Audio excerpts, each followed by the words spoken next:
alone. Sit the back. Y'all know Sierra in the hospital. Is this another stunt? Is this another Sierra stunt? It's not a stunt.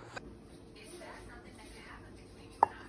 What's been going on between you and I? I'm concerned because I feel like understanding. That's the. He is the best thing. That don't start with an M. That don't start with an M like your name. You should know ours that start with M like Majesty. Me and Majesty both start with M. Relationship that she taught me. I can't do this. The other man was in jail. God, y'all so bad. I got PTSD. It's just a whole lot that I don't want to deal with. I'm concerned about it. The way that you've been acting around here and you're not sharing with me what was going on. Like you didn't want me around. I love that there was car. I get it. Maybe this is a big misunderstanding. He is the best thing that's ever happened to me, right? And I love him to death. And I want to marry this man. I'm scared. I'm scared there's going to be another relationship that she taught me. I can't just say the other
to is promoting, giving girls eat. Everything is about her business. What type of friend are you? I think that Sierra took spices, spice, and said, hey, Yeah, what's wrong? Like, what's your issue? What's your real issue? Elaborate. no, I think we talked about this. I just look at you.